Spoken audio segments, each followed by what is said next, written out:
आप्यायन्तु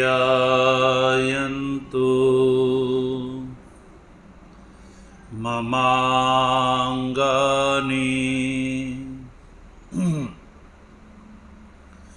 वाक् प्राणश्चक्षुः श्रोत्रमथो बलमिन्द्रियाणि च सर्वाणि सर्वं ब्रह्मोपनिषदं माहं ब्रह्म निराकुर्यात् मा ब्रह्म निराकरोद निराकरणमस्त्व निराकरणं मेस्तु तदात्मनि निरते य उपनिषत्सु धर्मा स्ते मयि सन्तु ते मयि सन्तु। ॐ शान्तिः शान्तिः शान्तिः। शङ्करं शङ्कराचार्यं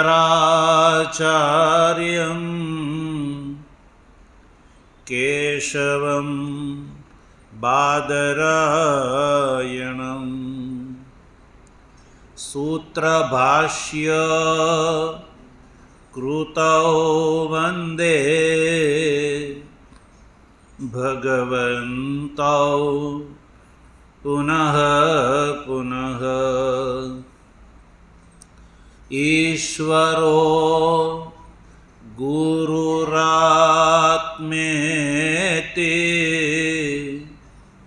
मूर्तिभेद विभागिने व्योमवद् व्याप्तदेहाय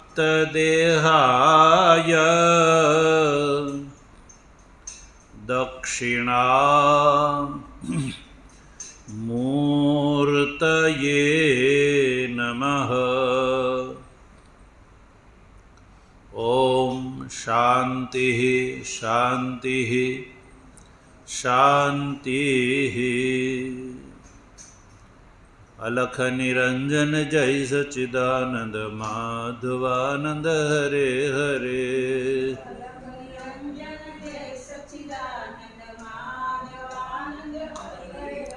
हे अलख निरंजन जय सच्चिदानंद माधवानंद हरे हरे।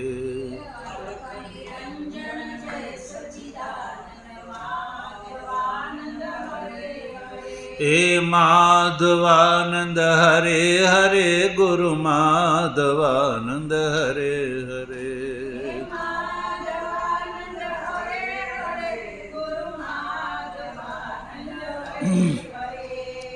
माधवानंद हरे हरे गुरु माधवानंद हरे हरे।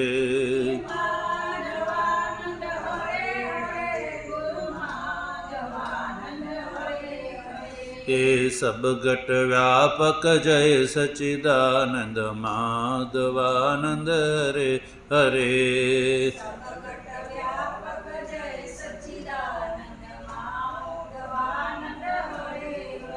हे घट घट व्यापक जय सच्चिदानंद माधवानंद हरे हरे।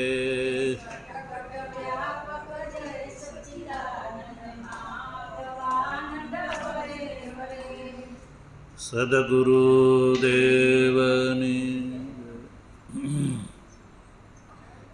તત્વ જિજ્ઞાસુ સજ્જનો, ભગવાનની પરમાનુકંપાથી પવિત્ર ચાતુર્માસના દિવ્ય સમયમાં સામવેદની છાંદોગ્ય ઉપનિષદના ચતુર્થ અધ્યાયમાં 4 થી 9 ખંડમાં ઉપલબ્ધ સત્યકામ જાબાલ વિદ્યાનો આપણે વિચાર કરી રહ્યા છીએ. ભગવાન ભાષ્યકારના કયા પ્રમાણે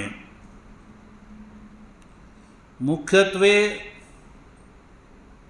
સત્યકામ જાબાલની આખ્યાયિકાના માધ્યમથી ભગવતી શ્રુતિ આ જે દૃશ્યમાન સંસાર છે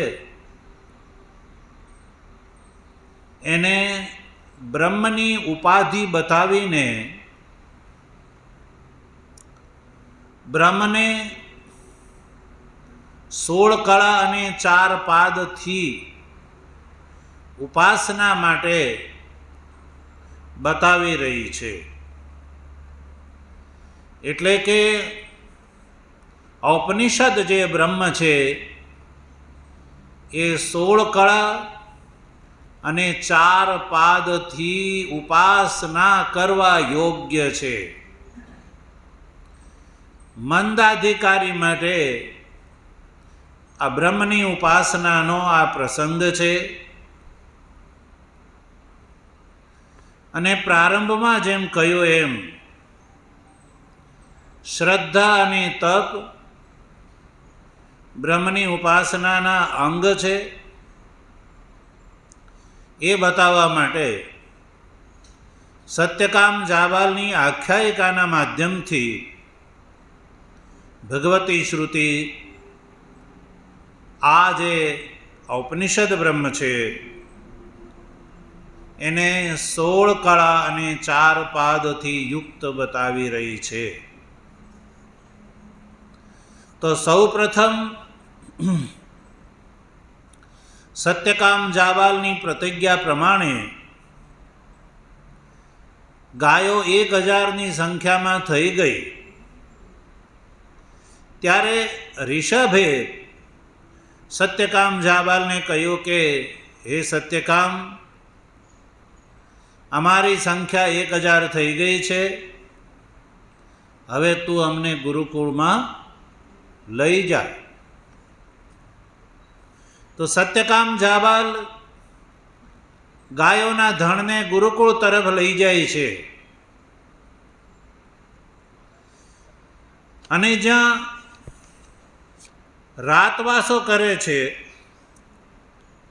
ત્યાં ઋષભે સૌ પ્રથમ સત્યકામને બ્રહ્મના પ્રથમ પાદનો ઉપદેશ આપ્યો. 4 કલાથી યુક્ત યા ચતુષ્કલ બ્રહ્મની પ્રકાશવાન એ ગુણથી વિશિષ્ટ ઉપાસનાનું વિધાન કર્યું. અને પૂર્વ, પશ્ચિમ, ઉત્તર અને દક્ષિણ દિશા રૂપ આ જે બ્રહ્મની 4 કલા અને આ 4 કલાથી યુક્ત જે ચતુષ્કલ જે બ્રહ્મ છે એની પ્રકાશવાન એ ગુણ દ્રષ્ટિ બતાવી કે આ દિશારૂપી 4 કલાથી યુક્ત બ્રહ્મ છે એ પ્રકાશવાન ગુણથી યુક્ત છે. એટલે બ્રહ્મની પ્રકાશવાન ગુણ દ્રષ્ટિથી ઉપાસના બતાવી. માત્ર 1 પાદની ઉપાસના. અને શ્રુતિએ એનું ફળ પણ બતાવ્યું કે દિશાઓ 4 દિશાઓથી યુક્ત ચતુષ્કલ બ્રહ્મના આ પાદની પ્રકાશવાન ગુણદ્રષ્ટિથી ઉપાસના કરવાનું દૃષ્ટ અને અદૃષ્ટ આ બંને પ્રકારનું ફળ બતાવ્યું. ત્યારબાદ સત્યકામ જાબાલે ઋષભને કહ્યું કે અવશિષ્ટ 3 પાદનો પણ ઉપદેશ તમે મને આપો. ત્યારે ઋષભે કહ્યું કે અગ્નિષ્ટે પાદમ વક્તા, બ્રહ્મના દ્વિતીય પાદની ઉપાસના યા બ્રહ્મનું બીજું જે ચતુષ્કલ સ્વરૂપ છે, બીજું જે પાદ છે, એનો ઉપદેશ તને અગ્નિ આપશે. કોણ આપશે? અગ્નિ. અને ઋષભના રૂપમાં કોણે ઉપદેશ આપ્યો? વાયુ દેવતાએ. ઋષભાપન્ન વાયુ દેવતાએ 4 દિશા રૂપી 4 કલાથી યુક્ત પ્રકાશવાન દ્રષ્ટિથી ઉપાસનાનો બોધ ઋષભાપન્ન વાયુ દેવતાએ આપ્યો. અને ઋષભાપન્ન વાયુ દેવતાએ જ કહ્યું કે હે શ્વેતકેતુ, તને બીજા પાદનો ઉપદેશ અગ્નિ આપશે. એટલે એ વખતે સત્યકામ જાબાલે ગાયોને ત્યાંથી ગુરુકુળ તરફ ધણને લઈ જવાનું ચાલુ કર્યું. એ વખતનો પ્રસંગ જે છે આ 4th અધ્યાયના 6ઠા ખંડમાં છે. અગ્નિષ્ટે પાદમ વક્તા ઇતિ સહ સ્વભૂતે ગા અભિપ્રસ્થાપયાંચકાર. પછી જ્યારે સવારે સત્યકામ જાબાલ જે છે એ ગાયોને ગુરુકુળની તરફ લઈ જાય છે. અને તા યત્રાભી સાયં બબુવુહુ, અને ચાલતા ચાલતા જ્યાં સાંજ પડી ગઈ, આખો દિવસ ગાયોને ચલાવે છે. સાયં બબુવુહુ એટલે સાંજ પડી જ્યાં, ત્યાં ગાયોને એણે એકત્રિત કરી. અને ગાયોને એકત્રિત કરીને તત્ર અગ્નિમ ઉપસમાધાય, અને ગાયોને એકત્રિત કર્યા પછી એણે અગ્નિને પ્રજ્વલિત કરી. એ વખતે એવું તો નહોતું કે લાઇટ હતી. અગ્નિ પ્રજ્વલિત કરી. અને અગ્નિ પ્રજ્વલિત કર્યા પછી ગા ઉપરુદ્ય, ગાયોને ત્યાં રોકી. ગાયોનું ઉપરોધન કર્યું એટલે ગાયોને ત્યાં રોકી રાખી. ત્યારબાદ સમિધમ આધાય, સમિધાનું આધાન કર્યું. એટલે યજ્ઞ યાગાદી નિત્યકર્મ કરવા માટે સમિધાનું આધાન કર્યું. અને ત્યારબાદ સમિધાનું આધાન કર્યા પછી શ્રુતિ આગળ લખે છે પશ્ચાદ અગ્નેહે પ્રાંગ ઉપવિવેશ. ત્યારબાદ અગ્નિની પૂર્વ દિશા તરફ જે છે એ સત્યકામ જાબાલ છે એ બેસી જાય છે. અને ત્યારબાદ એ અગ્નિની પૂર્વ દિશા તરફ બેસીને જે આગલા દિવસે ઋષભાપન્ન વાયુ દેવતાએ જે ચતુષ્કલ પ્રકાશવાન પાદનો જે ઉપદેશ આપ્યો હતો એનું ચિંતન કરે છે. તો એ વખતે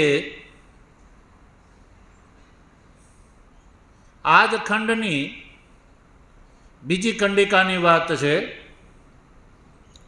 તમ અગ્નિમ અભ્યુવાદ, અગ્નિ દેવતાએ એ વખતે કહ્યું સત્યકામ, એવું સંબોધન કર્યું. કોણે? અગ્નિ દેવતાએ. કારણ કે અગ્નિની પૂર્વ દિશા તરફ જે છે એ સત્યકામ જાબાલનું આસન છે. અગ્નિ દેવતાએ કહ્યું કે ભગવા સત્યકામ, તો પછી સત્યકામે ઉત્તર આપ્યો, ભગવ ઇતિ હ પ્રતિશુશ્રાવ. કહ્યું કે ભગવાન બોલીએ, આવો ઉત્તર આપ્યો. તો ત્યારબાદ અગ્નિદેવતાએ કહ્યું કે બ્રહ્મણ સૌમ્યતે પાદમ બ્રવાણી ઇતિ. હે સૌમ્ય, હું તને બ્રહ્મના પાદનો ઉપદેશ દેવા માંગુ છું. હું તને બ્રહ્મના એક પાદનો ઉપદેશ કરું છું. બ્રહ્મનો એક પાદ. તો સત્યકામે કહ્યું કે બ્રવીતુ મેં ભગવાન ઇતિ. શ્રુતિ આ વાત કહે છે કે સત્યકામે કહ્યું કે ભગવાન મેં બ્રવીતુ, હે ભગવાન તમે મને અવશ્ય બ્રહ્મના એક પાદનો ઉપદેશ આપો. તો તસ્મય ઉવાચ. શ્રુતિ આગળ અગ્નિની વાત કહે છે. અગ્નિ દેવતાએ બ્રહ્મના એક પાદનો ઉપદેશ દેતા કહ્યું, પૃથ્વી કલા, અંતરિક્ષ કલા, દ્યુહુ કલા અને સમુદ્ર કલા. આ 4 કલા બતાવી. બ્રહ્મના એક પાદની 4 કલા બતાવી. કઈ કઈ આ 4 કલા છે? તો યાદ રાખો, પૃથ્વી, અંતરિક્ષ, દ્યુહુ અને સમુદ્ર. દ્યુનો અર્થ છે સ્વર્ગલોક. દ્યુલોક એટલે સ્વર્ગલોક, દ્યુલોક. તો પૃથ્વી, અંતરિક્ષ, દ્યુહુ અને સમુદ્ર, આ અગ્નિ દેવતાએ બ્રહ્મના એક પાદનો ઉપદેશ આપ્યો. અને બ્રહ્મના આ પાદની આ 4 કલાનું સ્વરૂપ બતાવ્યું. પૃથ્વી, અંતરિક્ષ, દ્યુલોક અને સમુદ્ર કલા. દ્યુલોક, પૃથ્વી કલા, અંતરિક્ષ કલા, દ્યુલોક કલા અને સમુદ્ર કલા. યાદ રાખશે ને? યાદ રાખવાનું છે 4 કલા. બ્રહ્મના ઋષભાપન્ન વાયુ દેવતાએ જે બ્રહ્મનો એક પાદ બતાવ્યો હતો એની 4 કલા કઈ હતી? પૂર્વ, પશ્ચિમ, ઉત્તર અને દક્ષિણ. આ 4 કલા. બ્રહ્મનો આ જે અગ્નિ દેવ દ્વારા જે આ બ્રહ્મના એક પાદનો ઉપદેશ આપ્યો એની 4 કલા છે. પૃથ્વી, અંતરિક્ષ, દ્યુલોક કલા અને સમુદ્ર કલા. આ 4 કલા છે. ભાષ્યકાર આગળ લખે છે, આત્મગોચરમ એવ દર્શનમ અગ્નિ અબ્રવીત. અગ્નિ દેવતાએ જે ઉપદેશ આપ્યો, બ્રહ્મના એક પાદનો જે ઉપદેશ આપ્યો અને એ પાદની જે 4 કલા બતાવી, એ ભાષ્યકાર કહે છે આત્મગોચરમ એવો. એ અગ્નિનું પોતાનું જ સ્વરૂપ બતાવ્યું. અગ્નિએ પોતાનું જ સ્વરૂપ બતાવ્યું. સજ્જન, આત્મગોચરમ. આત્મગોચરમ ભાષ્ય ટીકાકાર ભાષ્ય પંક્તિનો આ અર્થ કરતા આગળ લખે છે, આત્મગોચરમ અગ્નિશ્ચ અસ્ય વિદ્યમાનમ ઇત્યર્થ. આત્મગોચર એટલે આત્મગોચરમ અગ્નિશ્ચ અસ્ય વિદ્યમાનમ. અગ્નિનું જ આ સ્વરૂપ છે. યદ્વા પૃથિવ્યાદિ રૂપેણ અગ્નિ અવસ્થાનાત અગ્નિ વિષયમ. અગ્નિ દેવતાએ અગ્નિ વિષયક બ્રહ્મના આ ચતુષ્કલપાદનો ઉપદેશ સત્યકામને આપ્યો.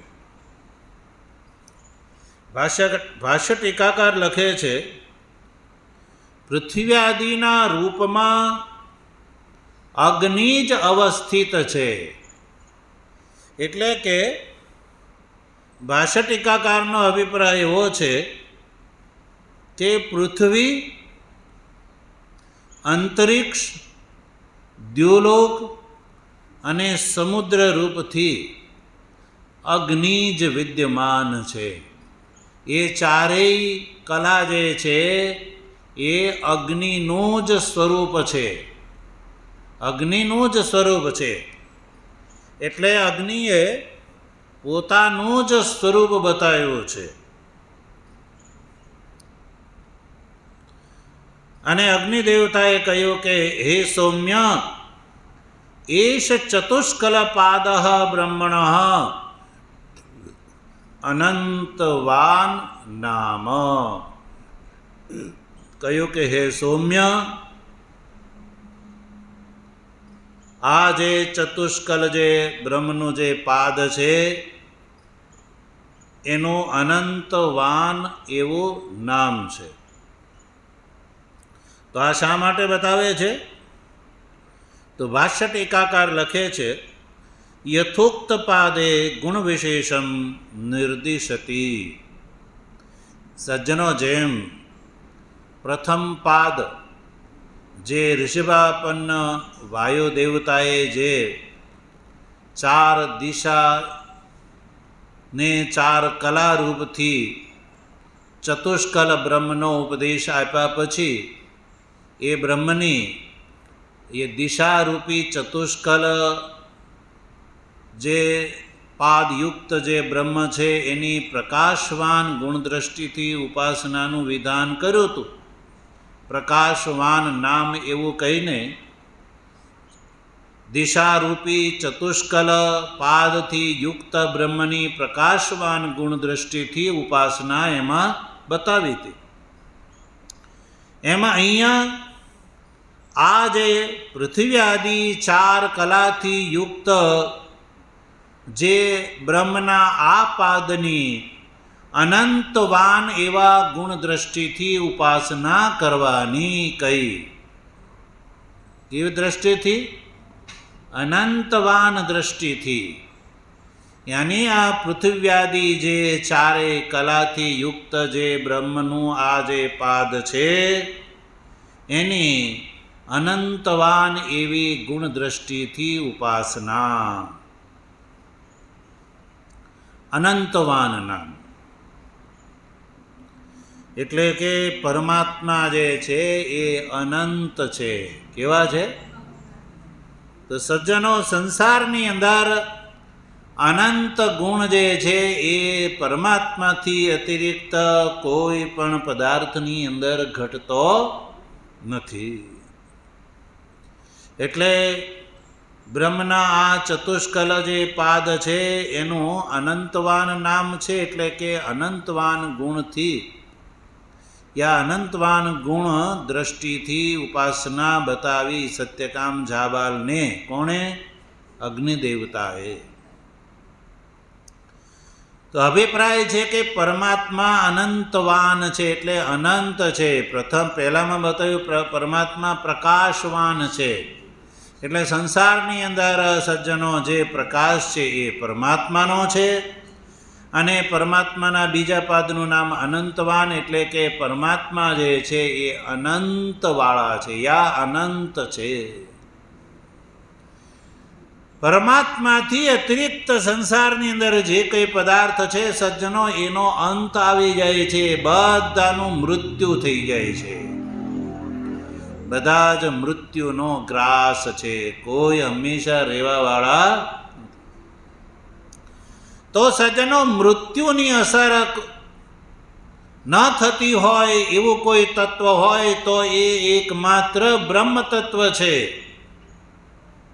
બ્રહ્મ તત્વથી અતિરિક્ત આ જે દૃશ્યમાન સંસાર જે છે, જે ચતુર્દશ ભુવનાત્મક જે છે આ સંસાર છે, એ સંપૂર્ણ સંસાર જે છે એ કાળથી એનો અંત આવી જાય છે.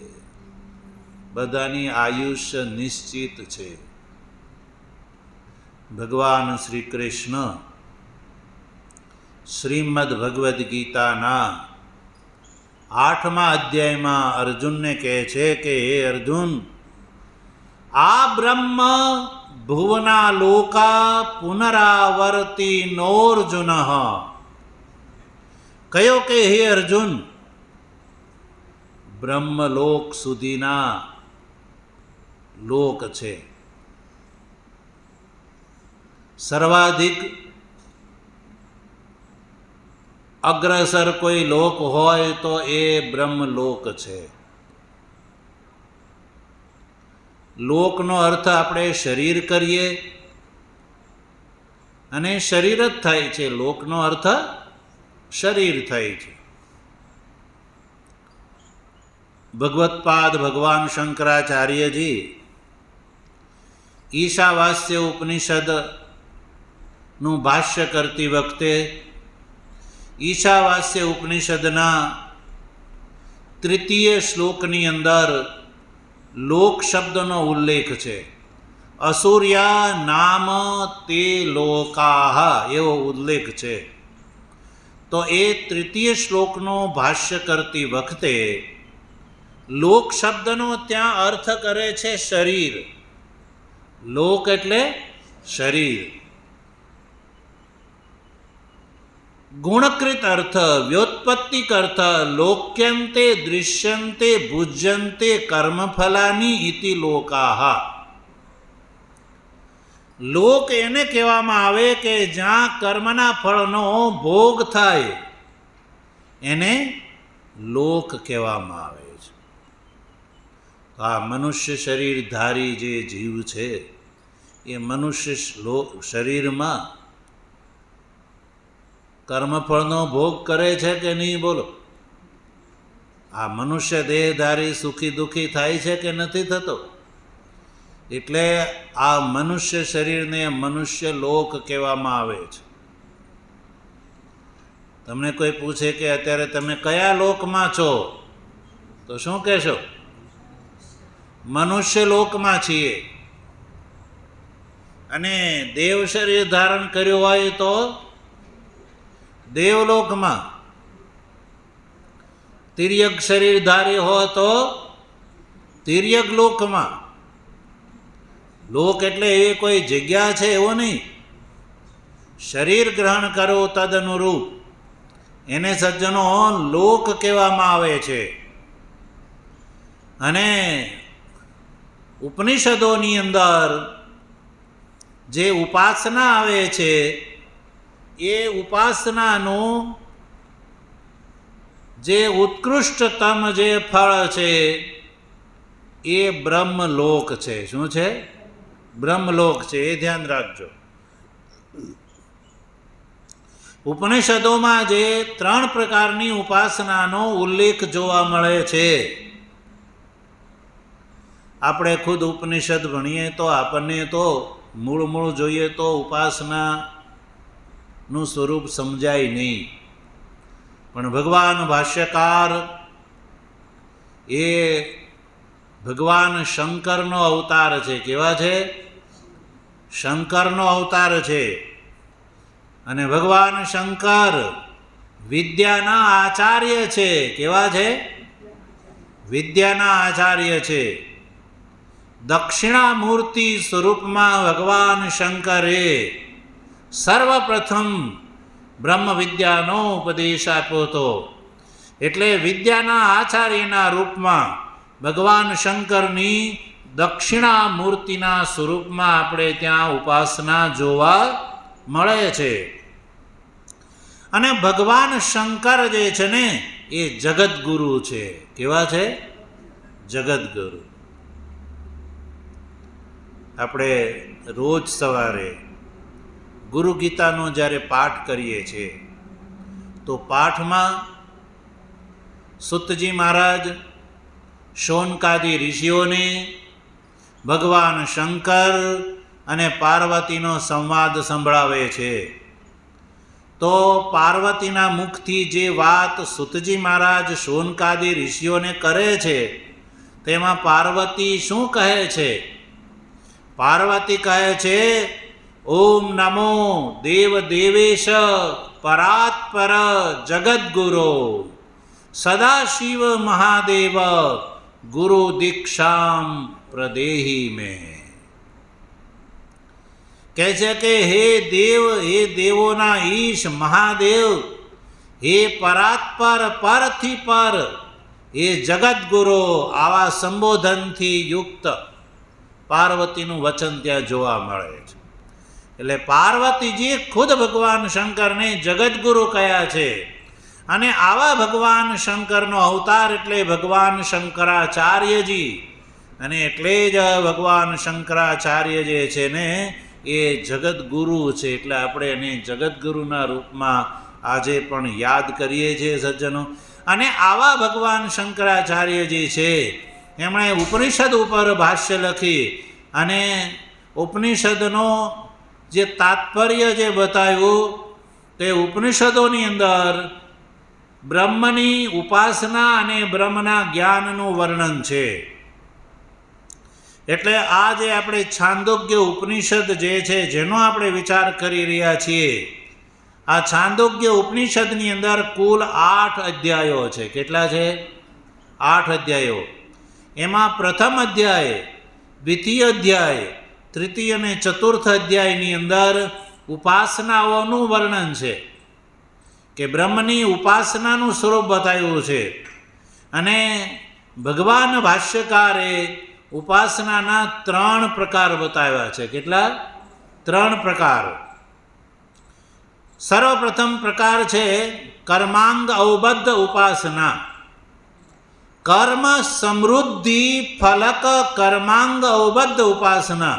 એટલે કર્મની સમૃદ્ધિને, કર્મફળની સમૃદ્ધિને વધારવા વાળી કર્મના અંગરૂપથી જે અવબદ્ધ ઉપાસના, જેને સામ ઉપાસના કહેવામાં આવે છે. અને બીજા પ્રકારની ઉપાસના છે પ્રતીક ઉપાસના. કેવી છે? પ્રતીક ઉપાસના. અને પ્રતીક ઉપાસનાનું સ્વરૂપ છે આદિત્યો બ્રહ્મેતિ આદેશ, મનોબ્રહ્મેતિ આદેશ ઇત્યાદિ પ્રતીક ઉપાસના છે. અને ત્રીજી ઉપાસના છે અહંગ્રહ ઉપાસના. કેવલ્ય સન્નિકૃષ્ટ ફલક અહંગ્રહ ઉપાસના.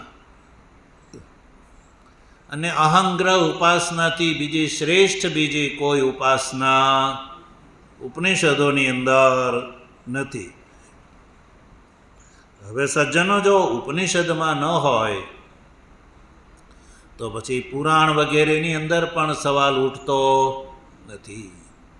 કારણ કે પુરાણ જે છે, પુરાણ ગ્રંથો છે, સ્મૃતિ ગ્રંથો છે, એ બધા ઉપનિષદ મૂલક છે. એટલે ઉપનિષદની અંદર હોય તો જ પુરાણ સ્મૃતિ વગેરે ગ્રંથોની અંદર જોવા મળે. પણ ઉપનિષદોની અંદર આ 3 પ્રકારની ઉપાસના જોવા મળે છે. અને એમાં અહંગ્રહ ઉપાસના જે છે એ બ્રહ્મલોકને પ્રાપ્ત કરાવનારી છે. અહંગ્રહ ઉપાસના યદ્યપિ ક્રમ મુક્તિ ફલક છે, પણ પ્રતીક ઉપાસનાના ફળથી પણ બ્રહ્મલોકની પ્રાપ્તિ થાય છે. અને બ્રહ્મલોકનો સ્વરૂપ જે છે એ 4 પ્રકારનું છે: સારૂપ્ય, સામીપ્ય, સાલોક્ય અને સાયુજ્ય. તો આ 4 પ્રકારોમાં સજ્જનો, જે સામીપ્ય સ્વરૂપ, જે બ્રહ્મલોકમાં બ્રહ્માજીની સમીપ સ્થાન, સાલોક્ય એટલે બ્રહ્મના લોકની સમાન સ્થાન, સારૂપ્ય એટલે બ્રહ્મના જેવું રૂપ, અને સાયુજ્ય એટલે બ્રહ્મની સાથે એકત્વ. તો સાયુજ્ય કોટિક ઉપાસનાના ફળ સ્વરૂપે તો ઉપાસક બ્રહ્મલોકના ભોગ ભોગવી અને ક્રમથી મુક્ત થઈ જાય છે. અને અન્ય પ્રકારનો જે 3 છે એ કેવલ બ્રહ્મના લોકની અંદર બ્રહ્મલોકના ફળનો ભોગ કરે છે. અને ત્યારબાદ એ ઉપનિષદમાં કયા પ્રમાણે ઇમમ માનવમ આવર્તમ ન આવર્તંતે, આ શ્રુતિ અનુસાર એનો બીજા કલ્પમાં જન્મ થાય છે. પ્રભવંતી અહર આગમે, એટલે બ્રહ્માજીનો બીજો દિવસનો જ્યારે પ્રારંભ થાય ત્યારે આવા જીવો છે એનો પુનઃ જન્મ થાય છે સજ્જનો. એટલે અભિપ્રાય એ છે કે ઉપાસનાનું જે ફળ છે સજ્જનો એ પુનરાવર્તી છે. કેવું છે? પુનરાવર્તી છે. એટલે કે એનો ફળભોગ કર્યા પછી પાછું આવવું પડે છે. એટલે આ લોકમાં જે સંપ્રદાયો, સંગઠનો જે લોક પ્રાપ્તિની વાત કરે છે, કહે છે ને ધામમાં ગયા. કયું ધામ તો એ નહીં બતાવે, ધામ શું છે એ નહીં બતાવે, ધામમાં ગયા એવું કહે છે. ધામમાંથી ભગવાન લેવા આવ્યા, આવી બધી કાલ્પનિક વાતો જેનો ઉપનિષદોમાં, પુરાણમાં કોઈ ઉલ્લેખ જોવા મળતો નથી, અને લોકોને આમને આમ જે છે એ પકડી રાખે. તો જે આ શરીર છૂટ્યા પછી જે ધામની ને લોકની વાતો કરે છે, તો સજ્જનો ઉપનિષદોમાં બ્રહ્માના લોકથી વધારે બીજો કોઈ શ્રેષ્ઠ લોક નથી. કારણ કે એનું સાધન છે અહંગ્રહ ઉપાસના, અને અહંગ્રહ ઉપાસનાથી અતિરિક્ત બીજી એનાથી વધારે કોઈ આગળની ઉપાસનાનો ઉલ્લેખ ઉપનિષદોમાં જોવા મળતો નથી સજ્જનો. એટલે કહેવાનો અભિપ્રાય એ છે કે પરમાત્મા જે છે ને એ જ એકમાત્ર અનંત છે. એ સિવાયના જે લોકોની ચર્ચા એ સંસાર અંતપાતી જ છે. શરીર છૂટ્યા પછી જે લોકાંતર ગમનની જે વાત આવે છે, તો લોકાંતર ગમન એટલે બીજું શરીર ગ્રહણ કરવું, એને લોકાંતર ગમન કહેવામાં આવે છે. બીજું શરીર ગ્રહણ કરવું, શરીર શા માટે ગ્રહણ કરવામાં આવે છે? કર્મફળનો ભોગ કરવા માટે. તો કર્મ અને ઉપાસનાનું જે સજ્જનો સકામ કર્મ અને સકામ ઉપાસનાનું ફળ છે શરીરનું ગ્રહણ. તો શરીરનું ગ્રહણ થાય તો શરીર જે છે એ નાશવાન છે. એટલે ઉપનિષદોમાં સંસાર અને બ્રહ્મ કહો, પરમાત્મા કહો, આત્મા કહો, એ બે જ વસ્તુનો ઉલ્લેખ જોવા મળે છે. એક સંસારનો અને પરમાત્માનો યા બ્રહ્મનો કહો. તો બ્રહ્મ પરમાત્માથી અતિરિક્ત આ જે સંસાર છે, જે ત્રિભુવન કહો યા ચતુર્દશ ભુવન કહો યા દેવ શરીર, મનુષ્ય શરીર, તિર્યક શરીર, એ 3 લોક કહો, તો આ સંપૂર્ણ સંસાર જે છે એ નાશવંત છે, એનો અંત આવી જાય છે. સજ્જનો પરમાત્મા જે છે ને એ જ એકમાત્ર અનંત છે, એટલે એનો નાશ ક્યારેય થતો નથી. અનંત શબ્દનો અર્થ થાય છે સમાપ્તિથી જે રહિત હોય એને અનંત કહેવામાં આવે છે. તો આપણે આ સંસાર તો આપણને નજરે દેખાય છે, એનો આદિ અંત જે છે એ આપણે જોઈ નથી શકતા, પણ આપણે આપણું આ શરીરને જ જોઈ લઈએ. આપણું આ શરીર છે એ બ્રહ્માંડનું પ્રતીક છે. તો આપણું આ શરીર છે એનો નાશ આપણને નજરે દેખાય છે. હજારો મનુષ્યોને આપણે રોજ મરતા જોઈએ છીએ, જન્મતા જોઈએ છે. તો પછી આપણે કાંઈ હંમેશા થોડા રહેવાના છે? બોલો. તારો દેહ રેવાનો નથી રે, ભજન કેમ કરતો નથી. તો આ શરીર જે છે એ જવાનું છે, મૃત્યુનો ગ્રાસ છે. એટલે મૃત્યુથી રહિત, જેનો અંત નહીં, એવા આત્માની અંદર જેની નિષ્ઠા થઈ જાય છે, તો એ પણ અનંત ભાવને પ્રાપ્ત કરી લે છે. એ પણ અનંત થઈ જાય છે. આત્મરૂપથી સ્થિતિ થવી એટલે અનંત રૂપથી સ્થિતિ થવી. આત્માનો અંત થાય છે? આત્માનો જન્મ નહીં, આત્માનો મૃત્યુ નહીં. એટલે ભગવાન શ્રી કૃષ્ણએ અર્જુનને કહ્યું, ન જાયતે મ્રિયતે વા કદાચિન નાયમ ભૂત્વા ભવિતાવાન ભૂયઃ તમેવ ચાદ્યમ પુરુષમ પ્રપદ્યે યતઃ પ્રવૃત્તિ. પ્રસૃતા પુરાણી. આ બીજા અધ્યાયમાં અને 15મા અધ્યાયમાં પણ ભગવાને આત્માનું આવું સ્વરૂપ બતાવ્યું છે. એટલે આત્માનો નાશ નથી થતો. આત્મા અનંત એવા અનંતવાન ગુણથી યુક્ત છે.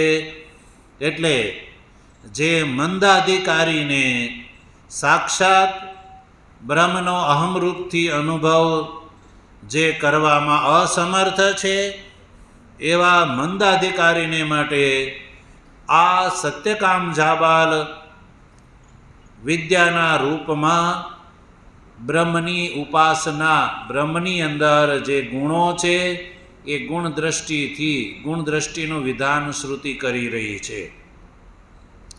એટલે આ બીજા પાદનો ઉપદેશ આપો કે બીજા પાદની અનંતવાન ગુણ દ્રષ્ટિથી ઉપાસના બતાવી. પૃથ્વીવાદી 4 કલાથી યુક્ત જે ચતુષ્કલ જે પાદ છે, એ અગ્નિ દેવતાએ સત્યકામ જાબલને કહ્યું કે હે સત્યકામ, તું આ પૃથ્વીવાદી 4 કલાથી યુક્ત આ જે બ્રહ્મનું આ જે પાદ છે એની તું અનંતવાન ગુણ દ્રષ્ટિ કર. અનંતવાન ગુણથી એની ઉપાસના તું કર, તો તું પણ અનંત ભાવને પ્રાપ્ત થઈશ. તો આ ઉપાસનાનું સજ્જનું વિધાન કર્યું. હવે આજ 6ઠા ખંડના 4થ શ્લોકમાં આપણે જઈએ.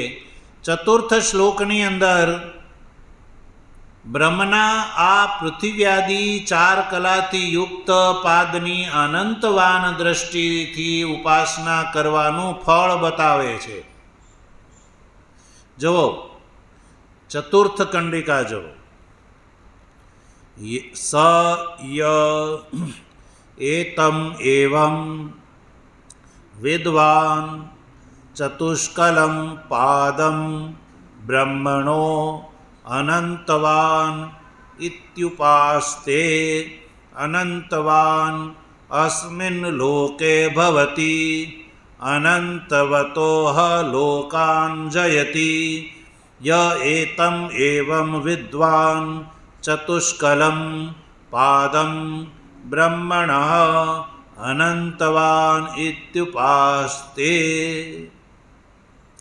તો સજ્જનો, આ જે 4થ કંડિકા છે એની અંદર ફળનું કથન છે.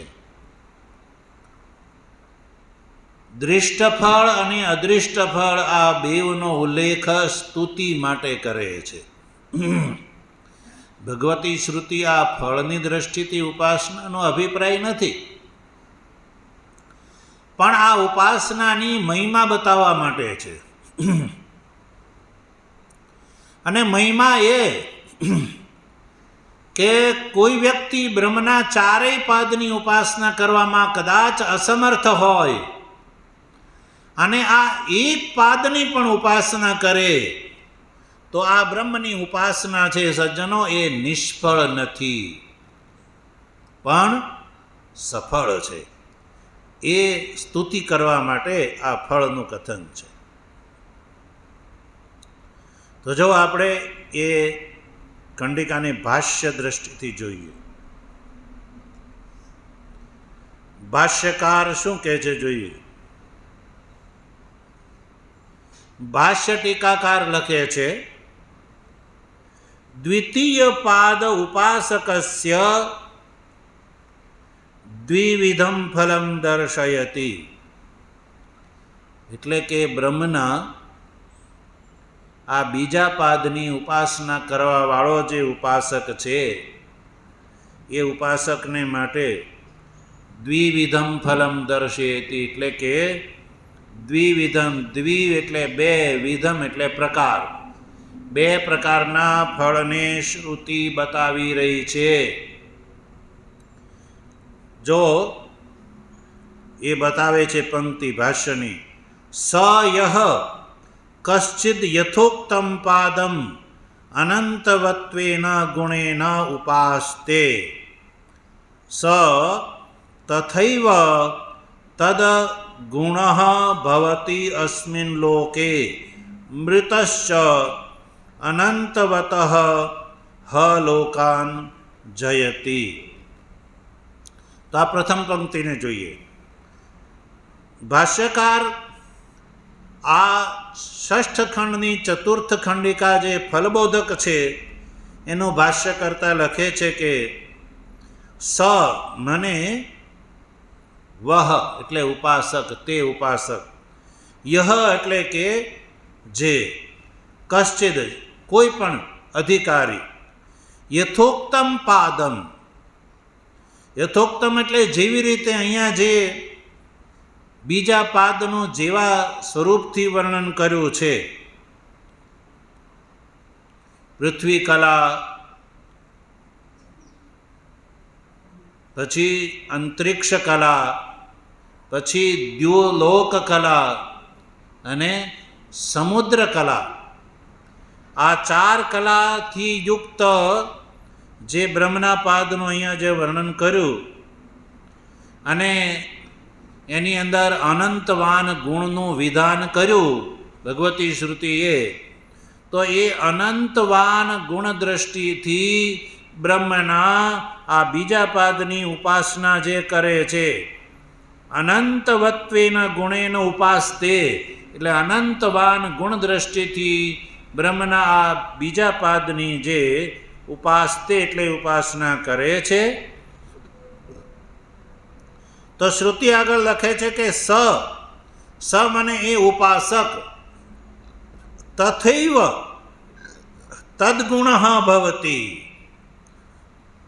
ઉપાસક જે છે એ તથૈવ ભવતી અને તદ્ગુણ ભવતી.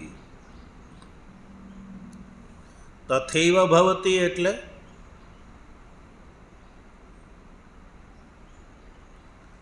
તથૈવ ભવતી, તથૈવ ભાષ્ય ટીકાકાર આ ભાષ્યમાં ઉક્ત શબ્દનો અર્થ કરે છે તથૈવ ઉપાસ્ય ગુણ અનુરોધેન.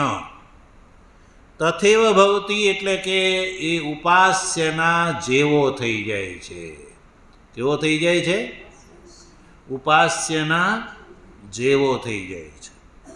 તથૈવ કેમ ભાઈ ઉપાસ્યના જેવો થઈ જવાનું કારણ શું? તો ભાષ્ય ટીકાકાર લખે છે ઉપાસ્ય ગુણ અનુરોધેન, ઉપાસ્યના ગુણના અનુરોધથી. તો ઉપાસ્યનો ગુણ આમાં શું બતાવ્યો? અનંતવાન. શું બતાવ્યો? અનંતવાન. પૃથ્વી આદિ ચાર કલાથી યુક્ત બ્રહ્મના આ પાદનો જે ગુણ બતાવ્યો અનંતવાન, એટલે અનંતવાન ગુણ દ્રષ્ટિથી જે ઉપાસના કરે તો ઉપાસક જે છે એ પણ અનંત ગુણવાળો થઈ જાય છે. સજ્જન, અનંત ગુણના અનુરોધથી ઉપાસક જે છે એ પણ અનંત ગુણથી યુક્ત થઈ જાય છે. ઉપાસક પોતે હું અનંત છું એવા ભાવથી પોતાને અનુભવે છે. એટલે તથૈવ ભવતી. પછી આગળ ભાષ્યકારે એ લખ્યું કે તદ્ગુણ ભવતી. તથૈવ ભવતી અને તદ્ગુણ ભવતી. તો આ તદ્ગુણ ભવતી એટલે શું? તો ભાષ્ય ટીકાકાર એનો અર્થ કરે છે તદ્ગુણ એટલે તેન ગુણેન ગુણવાન અનંતવાન અવિચ્છિન્ન સંતાનો ભવતી ઇત્યર્થઃ. એક તો એ સ્વરૂપથી તથૈવ ભવતી એટલે સ્વરૂપથી અનંત ગુણવાળો થઈ જાય છે, અને તદ્ગુણ ભવતી એટલે કે એ ગુણવાન થઈ જાય છે. તદ્ગુણ એટલે એનો અર્થ છે તેન ગુણેન, પરમાત્માનો જે અનંતવાન જે ગુણ છે એ ગુણથી યુક્ત એટલે ગુણવાન થઈ જાય છે, ગુણવાળો થઈ જાય છે. તો ગુણનું સ્વરૂપ શું છે? અનંતવાન. અનંતવાન ગુણથી એ યુક્ત થઈ જાય છે. તો અનંતવાન ગુણથી યુક્ત થવું એનો અર્થ છે અનવિચ્છિન્ન સંતાનો ભવતી. કહ્યું કે એ અનઅવચ્છિન્ન સંતાન એટલે કે એની કુળ પરંપરા જે છે એ ક્યારેય વિચ્છિન્ન નથી થતી, પણ કુળ પરંપરા એની અનંત થઈ જાય છે. એટલે એવું ક્યારેય નથી થતું કે એના કુળમાં કોઈને સંતતિ ન થાય. સમજો, સંતતિ ન થવી અને કુળનો અંત થવો એ બહુ મોટો દોષ ગણવામાં આવે છે. કુળનો અંત થવો એટલે કુળનો અંત ક્યારે થયો કહેવાય સજ્જનો? સંતતિ ન થાય તો, અને સંતતિ ન થાય તો પછી શ્રાદ્ધાદિ તર્પણ પિંડદાન કોણ કરે? એટલે ગૃહસ્થાશ્રમમાં સંતતિ જે છે એ અતિ આવશ્યક માનવામાં આવે છે. સંતતિ. અને ઉપનિષદોમાં કહ્યું કે આ લોક ઉપર વિજય એટલે આ લોકનો લાભ સંતતિ છે. શું છે? સંતતિ છે. પુત્રેણ જય્યોયમ લોક કર્મણા પિતૃલોક વિદ્યા દેવલોક. આલોકનો લાભ છે, સંતતિથી આલોકનો લાભ, કર્મથી પિતૃલોકનો લાભ અને ઉપાસનાથી દેવલોકનો લાભ. પણ સજ્જનો, આજકાલ જે પરંપરા જે ચાલી રહી છે સંતાન પરંપરા, એ સંતાનની અધોગતિએ જાય છે અને એના માતા પિતાને પણ અધોગતિમાં લઈ જાય છે. કારણ કે આજના સંતાનોને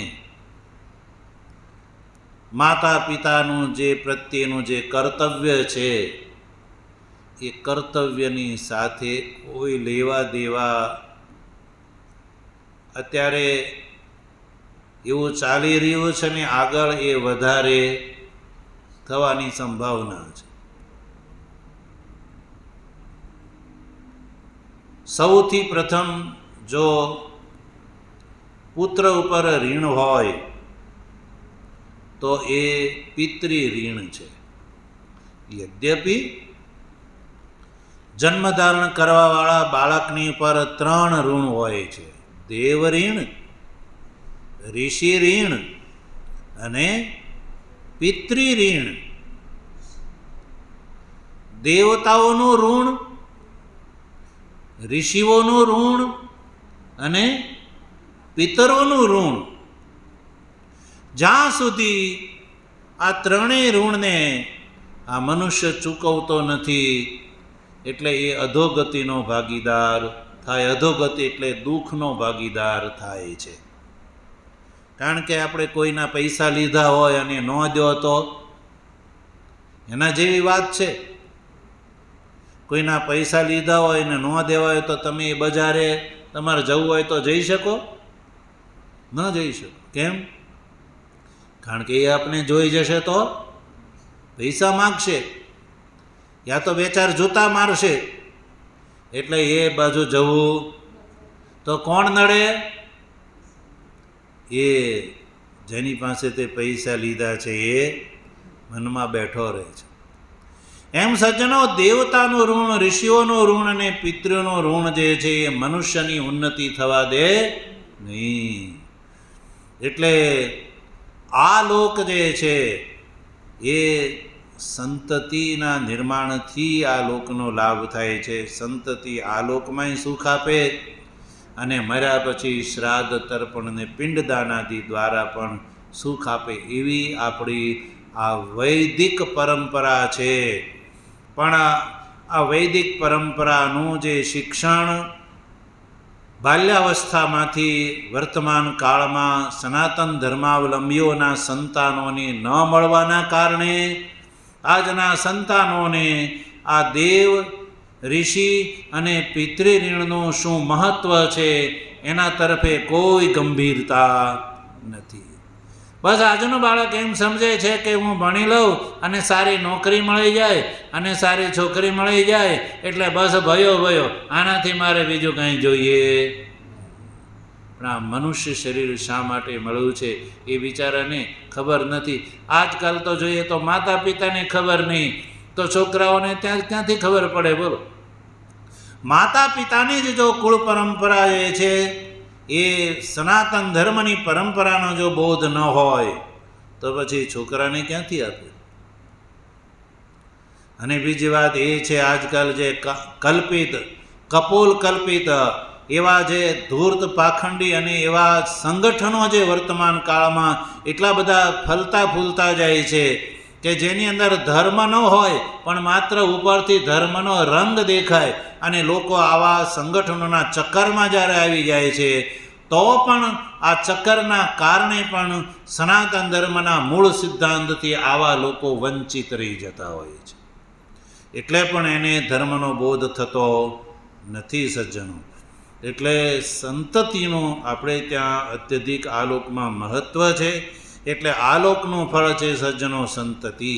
પણ આજકાલ લોકો સંપત્તિને વધારે મહત્ત્વ આપે છે, સંતતિને નહીં. સંપત્તિ અથાગ હોય છે પણ એને ભોગવવા વાળો તો કે છોકરો તો કે નથી, અને હોય તો કે વિદેશ રહે છે, તો શમશાને કોણ લઈ જશે? પડોશી. તો છોકરો શા માટે એ જ ખબર નથી. અને છોકરાને વિદેશ મોકલી દીધો હોય તે અહીંયા એના માતા પિતા ઘંટી હલાવે અને મૃત્યુ થાય તો એ છોકરો પછી કંઈ ખબર લેવાનો નથી. એ તો કોઈ સંસ્કારી હોય, સારા હોય તો ધ્યાન આપે, નહીં તો અધિકતર તો એ ત્યાંથી ફોન કરી દે કે તમે એના જે સગા સંબંધીઓને કે તમારે જે કરવું હોય એ કરી નાખજો, મારી પાસે આવવાનો ટાઈમ નથી. તો બિચારો છોકરાથી જે થતો લાભ છે એ લાભથી એક હોય એમાંથી વંચિત રહી જાય. વિચાર કરો, જ્યારે વેદની અંદર મહત્ત્વ શું છે જુઓ. અવિચ્છિન્ન સંતાનો ભવતી, ઉપાસનાનું ફળ છે કે એની સંતાન પરંપરા જ્યારે ક્યારેય વિચ્છિન્ન નથી થતી, એના કુળમાં કોઈ એવો નથી થતો કે એને ત્યાં સંતતિ ન હોય. અને સજ્જનો, સંપત્તિ છે ને એ સંતતિ માટે છે, સંપત્તિ માટે સંતતિ નથી, પણ સંતતિ માટે સંપત્તિ છે. એ વાત આજકાલ ભૂલાતી જાય છે. એટલે લોકો સંપત્તિને મહત્ત્વ આપે છે અને સંતતિને ખોઈ નાખે છે. તો પછી આ ભોગવશે કોણ?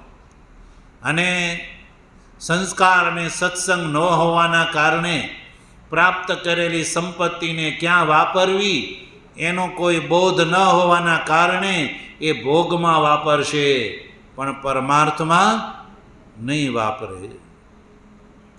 તો સજ્જનો, ઉપાસનાનું ફળ બતાવ્યું કે એ અનંત ગુણવાળો થઈ જાય છે અને એની સંતતિથી જે છે એ અનંત અવિચ્છિન્ન સંતાનવાળો એ થઈ જાય છે. અને આગળની વાત છે ભગવાનની કૃપા છે તો વિચાર કરીશું. ઓમ આપ્યાયન્તુ મમાંગાની વાક પ્રાણશ્ચક્ષુઃ શ્રોત્રમથો બલમિન્દ્રિયાણિ ચ સર્વાણિ સર્વં બ્રહ્મોપનિષદં માહં બ્રહ્મ નિરાકુર્યામ મા બ્રહ્મ નિરાકરોદ નિરાકરણમસ્ત્વ નિરાકરણમ મેસ્તુ તદાત્મનિ નિરતે ય ઉપનિષત્સુ ધર્મા તે મયી સંતુ ઓમ શાંતિ શાંતિ શાંતિ. શંકરં શંકરાચાર્યં કેશવં બાદરાયણં સૂત્રભાષ્ય કૃતૌ વંદે ભગવन्तૌ પુનઃ પુનઃ.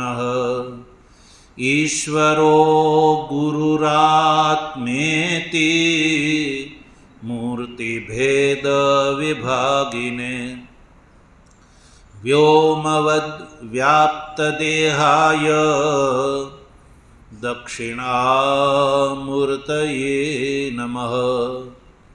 ઓમ શાંતિ શાંતિ શાંતિ. સદગુરુદેવ